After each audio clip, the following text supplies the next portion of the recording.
আসসালামু আলাইকুম। বিবিসি আন্তর্জাতিক বিশ্ব সংবাদে আপনাকে স্বাগত। শুরুতে সংবাদ শিরোনাম, পরে বিস্তারিত। বাংলাদেশের সর্বশেষ গুরুত্বপূর্ণ আপডেট সংবাদে আপনাকে স্বাগত। শুরুতেই সংবাদ শিরোনাম, পরে বিস্তারিত। প্রথমেই জানাবো আমাদের হাতে থাকা সর্বশেষ গুরুত্বপূর্ণ সবথেকে তাজা আপডেট। বিএসএফের গুলিতে আবারও বাংলাদেশি যুবক নিহত। মৌলভীবাজারের কুলাউড়া উপজেলার শরীফপুর ইউনিয়নের দত্তগ্রাম সীমান্ত এলাকায় ভারতীয় সীমান্তরক্ষী বাহিনী বিএসএফের গুলিতে মুজিবুর রহমান মুজিব ২৬ নামের এক বাংলাদেশি যুবক নিহত হয়েছে। এই ঘটনার পর পরিস্থিতি থমথমে অবস্থা বিরাজ করছে।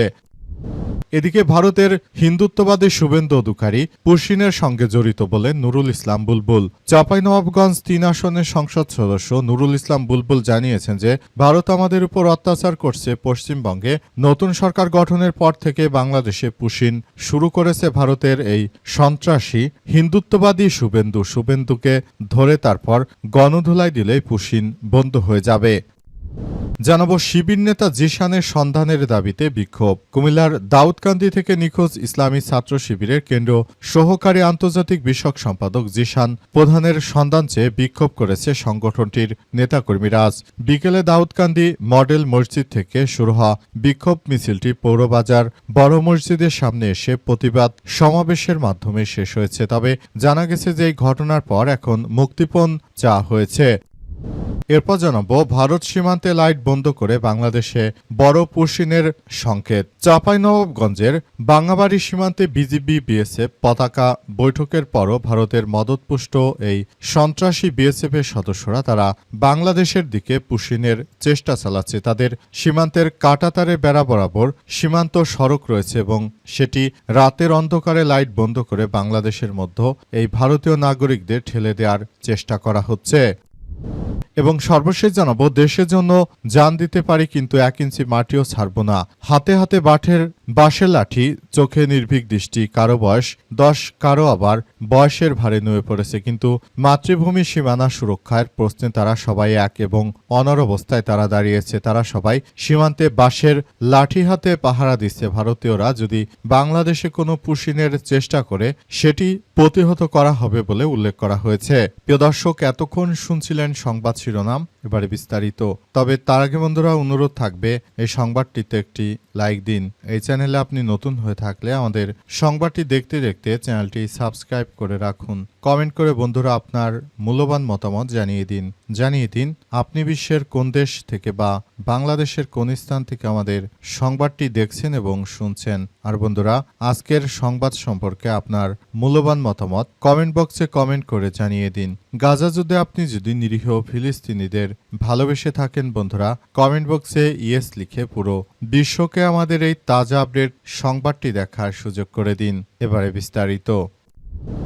ভারত সীমান্তে লাইট বন্ধ করে দেওয়া পুশিনের বড় সংকেত। আবারও ভারতের সন্ত্রাসী বাহিনীরা বাংলাদেশ ভারতের সীমান্তে রাতের আধারে লাইট বন্ধ করে দিয়ে বাংলাদেশে পুশিনের অপচেষ্টা করছে ভারতের এই হিন্দুত্ববাদী সন্ত্রাসীরা। তারা বাংলাদেশের সীমানাগুলোকে সন্ত্রাসীদের অভয়ারণ্যে রূপান্তরিত করতে চায়। এমনকি তারা জেলখানা থেকে আসামিদেরকে ছাড়িয়ে এনে তারপর তারা মূলত এই ধরনের কার্যক্রম করতে চাইছে যাতে করে তারা বাংলাদেশটাকে আবারও একটি ষড়যন্ত্রমূলক কার্যক্রমের মধ্যে ফেলে দিতে পারে এই ভারতীয় হিন্দুত্ববাদী সন্ত্রাসী বাহিনী। এই ভারতীয়রা তারা মূলত কখনোই বাংলাদেশের মানুষের জন্য তারা ভালো কিছু করেনি, বরং তারা এমনভাবে কার্যক্রম চালাচ্ছে যেটা দেখে আমরা সবাই হতচকিত হয়ে গেছি।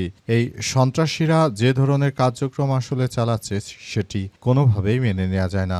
ভারতীয় মদতপুষ্টরা তারা মূলত আমাদের মুসলিম ভাই বোনদেরকে তারা ভারত থেকে ধরে তারপর বাংলাদেশে পাঠিয়ে দিচ্ছে যাতে করে ভারতে মুসলিম নিধন করা যায়। সেটা করার জন্য ভারতের এই হিন্দুত্ববাদী সন্ত্রাসীরা তারা এই ধরনের কার্যক্রমগুলো হাতে নিয়েছে। তাদের উদ্দেশ্য হচ্ছে তারা মুসলিম ভাই বোনদেরকে তারা মেরে ফেলতে চায়। তারা চায় আগামীতে তারা নিজেদের মতো করে স্বার্থ হাসিল করতে চায়। সেজন্য তারা আমাদের মুসলিম ভাই বোনদেরকে এভাবে হত্যাকাণ্ডের শিকার করাচ্ছে এই ভারতীয় মদতপুষ্ট সন্ত্রাসীরা। তারা মূলত কখনোই বাংলাদেশের ভালো চায় না। তারা সবসময় বাংলাদেশটা যেন আরো খারাপের দিকে যায় এমন কিছুই তারা করতে চাইছে।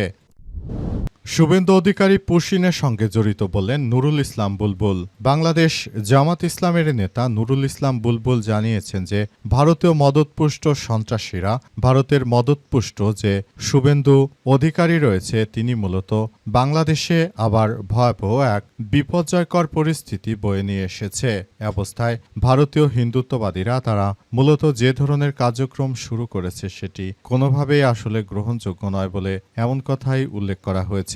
আরও বলা হচ্ছে যে বর্তমানে তারা যে ধরনের কার্যক্রমগুলো শুরু করেছে সেটি কোনোভাবেই গ্রহণযোগ্য নয়। মূলত ভারতের মদতপুষ্ট সন্ত্রাসী গোষ্ঠীগুলো তারা বাংলাদেশকে টার্গেট করে এই সন্ত্রাসী কার্যক্রমগুলো চালিয়ে যাচ্ছে। তাদের উদ্দেশ্য হচ্ছে যে বাংলাদেশের মুসলিমদেরকে তারা টার্গেট করে এই হত্যাকাণ্ড ও সীমান্তে পুশিন করার চেষ্টা করছে। বিশেষ করে পশ্চিমবঙ্গে যেদিন থেকে ভারতের এই সন্ত্রাসী শুভেন্দু বাংলাদেশের বিরুদ্ধে কার্যক্রম চালাতে শুরু করেছে, তখন থেকেই কিন্তু আসলে বাংলাদেশটাকে একটি অরাজক পরিস্থিতির মধ্যে ঠেলে দেওয়া হচ্ছে।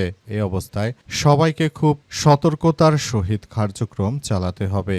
যদি তারা এভাবে কার্যক্রম চালাতে থাকে তাহলে সেটি আমাদের জন্য এক ভয়াবহ বিপর্যয়কর পরিস্থিতি বয়ে আনতে পারে বলে জানিয়েছেন জামাত নেতা। তিনি আরও জানান, আমি তাই সবাইকে বলবো, আপনারা যার যা জায়গা থেকে ভারতে এই মদতপুষ্ট সন্ত্রাসীদের বিরুদ্ধে কার্যক্রম চালিয়ে যান এবং ভবিষ্যতের দিকে এগিয়ে যান। সীমান্তে বিএসএফের গুলিতে আবারও বাংলাদেশি যুবকের মৃত্যু। মৌলভীবাজারের কুলাউড়া উপজেলার শরীপুর ইউনিয়নের দত্তগ্রাম সীমান্ত এলাকায় ভারতীয় সীমান্তরক্ষী বাহিনী বিএসএফের গুলিতে মুজিবুর রহমান মুজিব ২৬ নামের এক বাংলাদেশি যুবক নিহত হয়েছে। আজ এই দুর্ঘটনা ঘটে। আজ সন্ধ্যার আগে ভারতের সন্ত্রাসী বিএসএফের সদস্যরা বাংলাদেশের এই যুবককে গুলি করে হত্যা করেছে বলে জানা গেছে।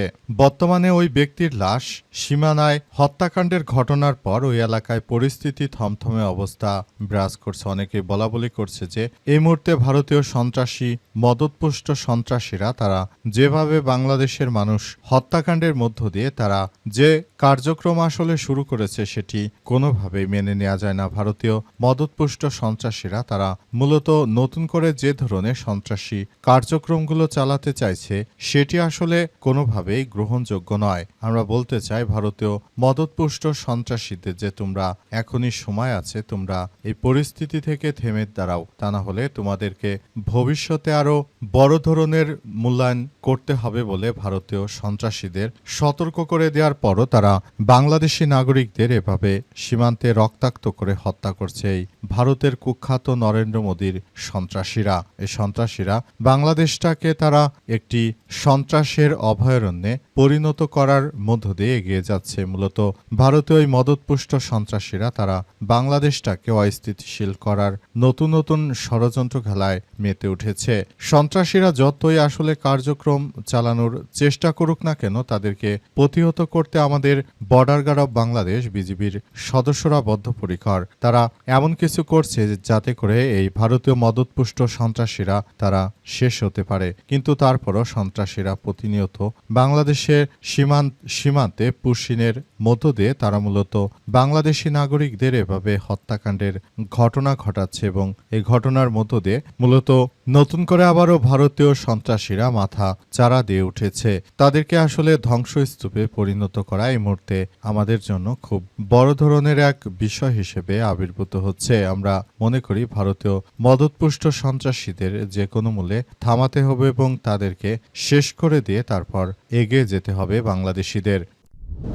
শিবির নেতা জিশানের সন্ধানের দাবিতে বিক্ষোভ। কুমিল্লার দাউদকান্দি থেকে নিখোঁজ ইসলামী ছাত্র শিবিরের কেন্দ্র সহকারী আন্তর্জাতিক বিষয়ক সম্পাদক জিশান প্রধানের সন্ধান চেয়ে বিক্ষোভ করেছে সংগঠনটির নেতাকর্মীরা। আজ বিকেলে দাউদকান্দি মডেল মসজিদ থেকে শুরু হওয়া বিক্ষোভ মিছিলটি পৌরবাজার বড় মসজিদের সামনে এসে সমাবেশের মাধ্যমে শেষ হয়েছে। প্রতিবাদ সমাবেশে বক্তব্য রাখেন কুমিল্লা বিশ্ববিদ্যালয় শাখা শিবিরের সেক্রেটারি সাইফুল ইসলাম এবং কুমিল্লা উত্তর জেলা শিবিরের সভাপতি সভাপতি শাকিল আদনান। এ সময় শিবির কর্মীদের জিশান প্রধান নিখোঁজ কেন প্রশাসন জবাব চাই, আমার ভাই গুম কেন প্রশাসন জবাব চাই ইত্যাদি স্লোগান দিতে দেখা যায়। আজ দাউদকান্দি মডেল মসজিদ এশার নামাজ আদায়ের পর থেকে নিখোঁজ রয়েছে শিবির নেতা জিশান প্রধান। তার হোয়াটসঅ্যাপে সর্বশেষ রাত 8:29 সচল দেখা গেছে। ধারণা করা হচ্ছে যে বিএনপির নেতাকর্মীরা কিংবা পুলিশের কোনো সদস্যরা তাকে তুলে নিয়ে যেতে পারে বলে এমন তথ্য আসলে শোনা যাচ্ছে। তবে আসলে মূল বিষয়গুলো কি হয়েছে এবং কি হতে চলেছে সে সম্পর্কে এখন পর্যন্ত আসলে কোনো তথ্যই জানা যাচ্ছে না। ধারণা করা হচ্ছে যে বিএনপির নেতৃত্ববৃন্দরা তারাও জড়িত থাকতে পারে, কারণ উক্ত নেতৃত্ববৃন্দর কারণে বিএনপির অনেকের হয়তো চাঁদাবাজি রাহাজানি করতে সমস্যা হচ্ছে। আবার বলা হচ্ছে যে এই ঘটনার কারণে হয়তো আওয়ামী লীগের নেতাকর্মীরাও ঘটাতে পারে, কারণ তারা গুপ্ত অবস্থায় বর্তমানে শিবিরের নেতাকর্মীদের বিরুদ্ধে কার্যক্রম চালাচ্ছে। মূল বিষয়গুলো আসলে কি হয়েছে এবং কি হতে চলেছে সে সম্পর্কে এখন পর্যন্ত কোনো তথ্যই নিশ্চিত করা যাচ্ছে না। এই ঘটনার পর পরিস্থিতি থমথমে অবস্থা বিরাজ করছে।